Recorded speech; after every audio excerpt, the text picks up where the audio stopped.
কালকে রাতের bumper enjoy করেছি, খাওয়া দাওয়ার পরে নাচা গানা সবই হয়েছে। এনজয় মারাত্মক হচ্ছে। বন্ধু বান্ধব ফ্যামিলি নিয়ে আসো, এনজয় বাম্পার এনজয় হবে। ও মাইক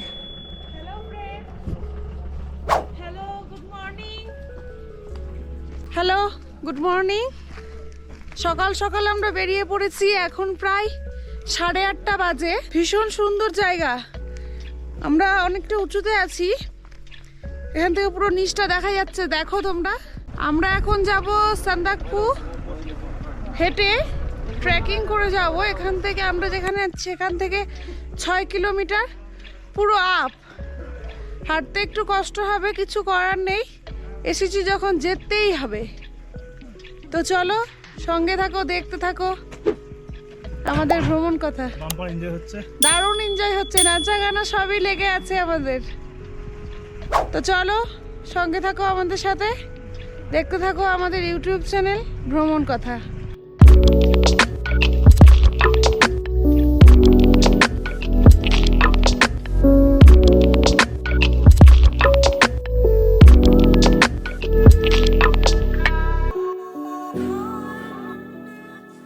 তো বন্ধুরা গুড মর্নিং। আজকে আমরা আছি চৌরি চকে। আজকে আমাদের এখান থেকে সান্দাকফু ট্রেকিং শুরু হবে। এখান থেকে সান্দাকফু দেখা যাচ্ছে, ওই যে উপরটা, এই জায়গাটা হচ্ছে সান্দাকফু। আর এখান থেকে আমাদের পুরোটাই একদম চড়াই রাস্তা। এটা মোটামুটি 6 থেকে 7 কিলোমিটার রাস্তা হবে। এটা পাহাড়ি রাস্তা, 6 থেকে 7 কিলোমিটার রাস্তা হবে। এটা আজকে আমাদের গোটা দিনে কভার করতে হবে। আজকে আমরা সান্দাকফু যাব। সান্দাকফু থেকে প্ল্যানিং আছে সন্ধ্যাবেলা সানসেট দেখব, আর আগামীকাল ভোরবেলা হচ্ছে সানরাইজ দেখব, সাথে কাঞ্চনজঙ্ঘাকেও দেখব রঙের খেলা করতে। তো বন্ধুরা, এই পর্যন্ত তোমাদের কেমন লেগেছে আমাদের এই সান্দাকফু ট্রেকিং অবশ্যই কমেন্ট করে জানিও, তাহলে আমরা বুঝতে পারবো তোমাদের কাছে কেমন লাগছে আমাদের এই ট্রেকিং। যারা ট্রেকিংয়ে আসবে অবশ্যই যেখানেই যাও, সান্দাকফু হোক, নেপাল হোক বা যেখানেই হোক, ট্রেকিংয়ে যেতে গেলে ঠান্ডার পোশাক ক্যারি করবে অবশ্যই। গ্লাভস, টুপি, এই ধরনের ট্রেকিং শ্যু পাওয়া যায়, অনলাইন হোক অফলাইন হোক পেয়ে যাবেন দোকান থেকে, জুতোর দোকান থেকে পেয়ে যাবেন এই ধরনের শ্যু নিয়ে নেবেন।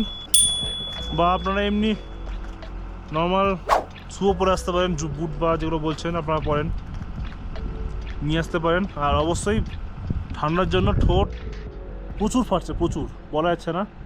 মানে এখন যদি ঠোঁটে কিছু দিই, বোরোলিন বা লিপ বাম, 5 মিনিটে আবার দেখি ঠোঁট শুকিয়ে করা হয়ে যাচ্ছে, তো বারবার করে দিতে হচ্ছে। সেকেন্ড থিং, জল 2-2.5 লিটারের ফ্লাস্কগুলো ক্যারি করবে, তাতে গরম জল ক্যারি করতে সুবিধা হবে।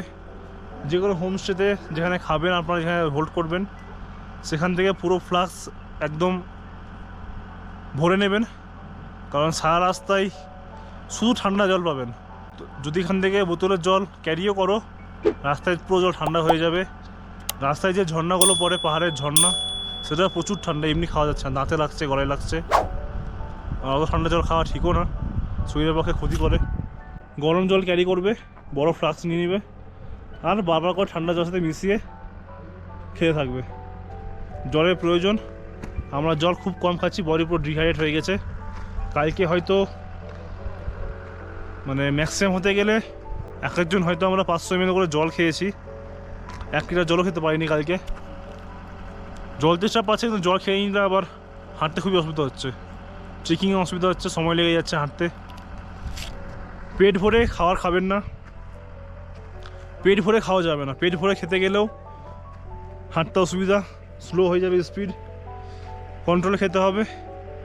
আর অবশ্যই ড্রাই ফ্রুটস ক্যারি করবে, ড্রাই ফ্রুটস খেয়ে থাকবে 2-4টা করে, কাজু, তারপর হচ্ছে আখরোট, আমরা পেস্তা বাদাম ক্যারি করছি, পেস্তা, তারপর হচ্ছে কাঠবাদাম, আর আছে খেজুর আছে, এইসব জিনিস ক্যারি করবে, ড্রাই ফ্রুটস, হালকা স্ন্যাক্স ক্যারি করবে, বিস্কুট বা ম্যাগি, এসব জিনিস।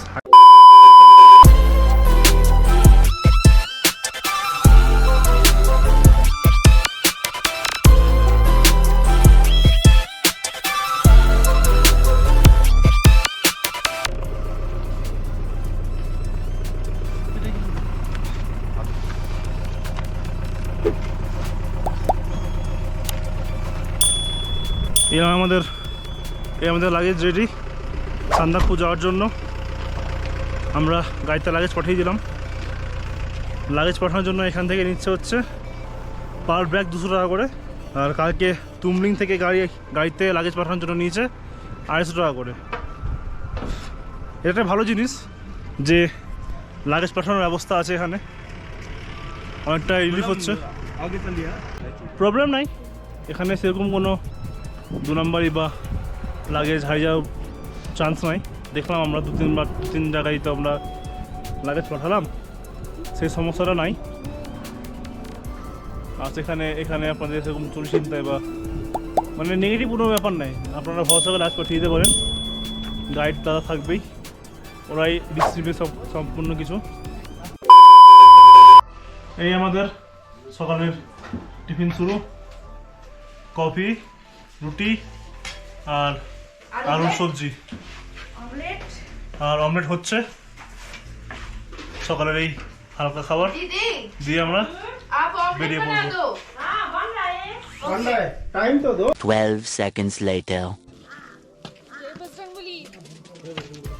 চলো সান্দাকফু এবার শুরু, উপরে গিয়ে দেখা হবে।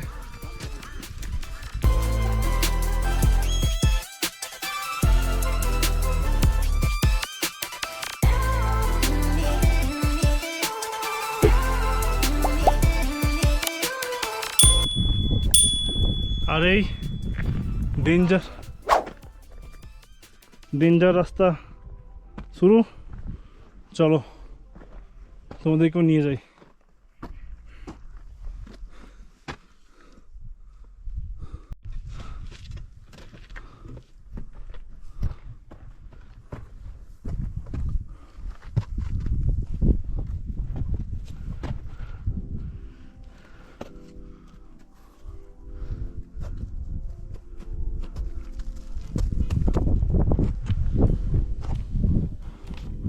আটকে গেছি, চলে এসছি। চলো শর্টকাট।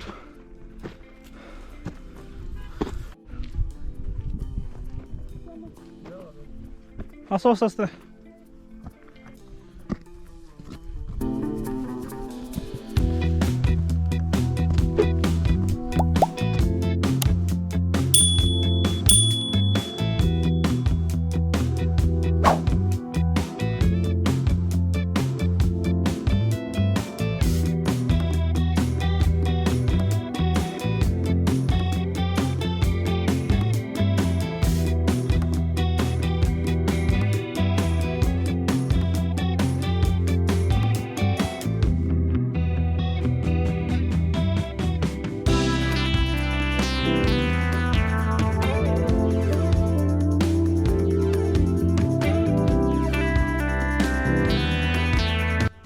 জঙ্গলে কি যেন একটা আওয়াজ হচ্ছে, মনে হচ্ছে প্যান্থার বা টাইগার বা চিতা কিছু হয়তো মনে হচ্ছে আছে,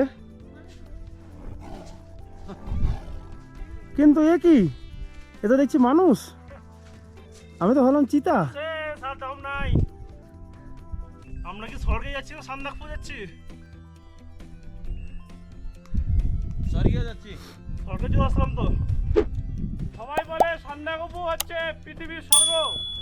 স্বর্গে উঠতে গেলে এরকমই সিঁড়ি বইতে হয়, আজ বুঝতে পারলাম।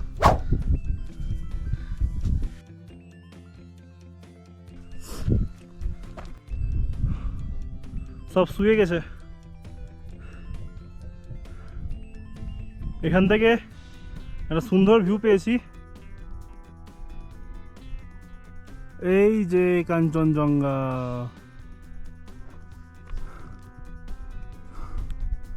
অসাধারণ ভিউ, অসাধারণ।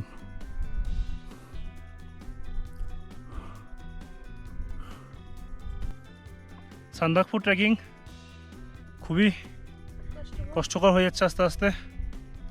দুদিন কিছু মনে হয়নি, এই লাস্টের দিকে এসে সান্দাকফু উঠতেই একটু বেশি এফর্ট লাগছে, কারণ এটা একদম চূড়া যেহেতু প্রচণ্ড খাড়ার জন্য দম ফুলে যাচ্ছে। তাও রোদ আছে বলে কিছু মনে হচ্ছে না। মেঘ থাকতে গেলে ঠান্ডা হাওয়াতে নাক গলা শুকিয়ে যাচ্ছে, বিরক্ত লাগছে। চলো, কষ্ট করলেই সার্থক হওয়া যায়। আমরা সার্থক হতে এসেছি এখানে সান্দাকফু ট্রেকিং যেন সার্থক হয় সেটাই আশা করছি। এতটা যখন চলে এসেছি সান্দাকফু, আর হয়তো টপে যেতে 1-1.5 কিলোমিটার মতো বাকি আছে। 4 কিলোমিটার আইডিয়া নাই, কে বলছে 1.5 কে বলছে 4। রাস্তার উপর ডিপেন্ড করছে কোন রাস্তা দিয়ে যাচ্ছি। যদি আমরা শর্টকাট দিয়ে যাচ্ছি একটু শর্ট হতে পারে, আর শর্টকাট মানে বুঝতে পারছি এরকম ঝাড় জঙ্গলের রাস্তা।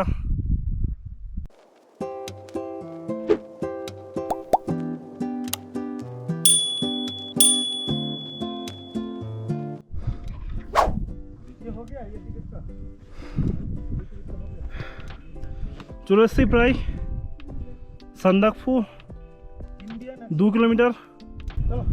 আর ওই যে দেখা যাচ্ছে চূড়া, আর এই ভিউ পয়েন্ট।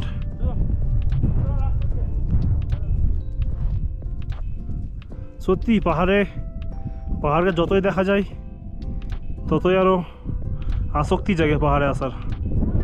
যতই কষ্ট হোক, পাহাড়ে আসার মজাটাই আলাদা, কষ্টের লেভেলটাও আলাদা।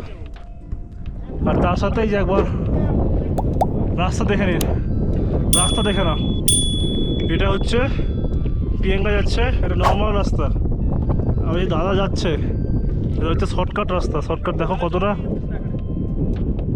কতটা হাই, মানে এটা যাচ্ছে এইভাবে আর এটা যাচ্ছে এইভাবে।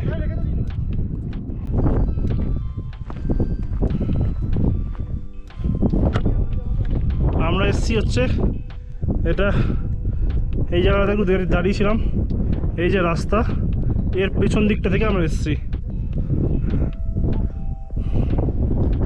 কষ্ট হচ্ছে, সমস্যা হচ্ছে, কিন্তু এটা মানে মজাও কাজ করছে যে না, এই জীবনে একটাই জীবন, এই জীবনে সান্দাকফু ট্রেকিংটা করতে পারছি।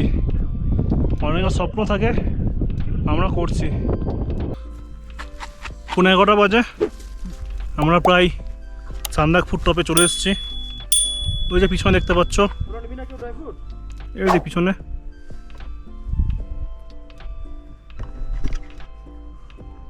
এই যে এটা হচ্ছে হোমস্টে, ওই জায়গাতে আমাদের যেতে হবে। আর এটা হচ্ছে রাস্তায়, এটা দিয়ে যেতে গেলে অনেকটাই চড়াই হচ্ছে, তাই আমাদের গাইড দাদা এই রাস্তা দিয়ে যেতে বলছে। এই যে এটা দিয়ে, এইটা দিয়ে, এটা দিয়ে, এই দিয়ে, এটা দিয়ে, এটা দিয়ে, এটা দিয়ে, এই যেটা দিয়ে, এটা একদম চড়াই শর্টকাটের জন্য। এটা কম, এটা মোটামুটি 1 কিলোমিটারের মতো একদম চড়াই রাস্তা। এটাই হচ্ছে আসল চড়াই, যদি এতটা ঘুরে না যেতে চাও। এফোর্ট একই লাগবে।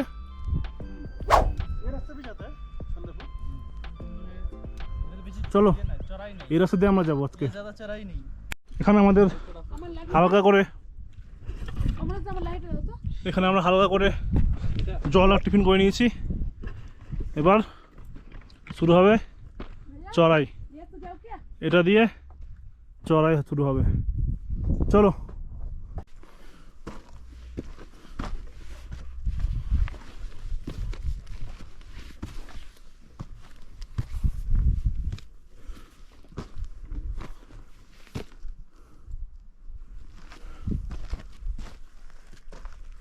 আস্তে।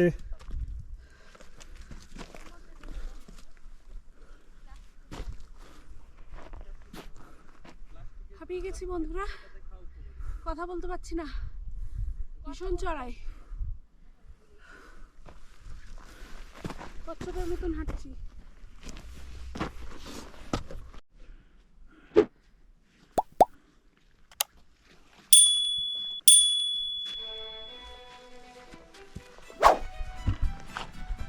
হাঁটতে হাঁটতে এরকম জায়গায় জায়গায় পুরোটাই অফরোড উঠতে হচ্ছে।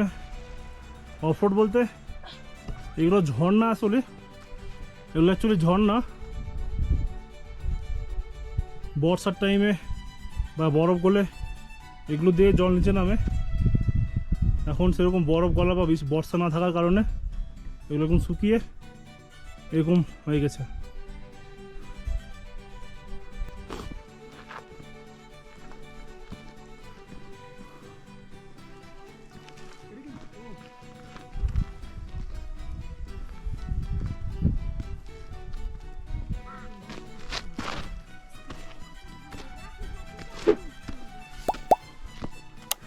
এই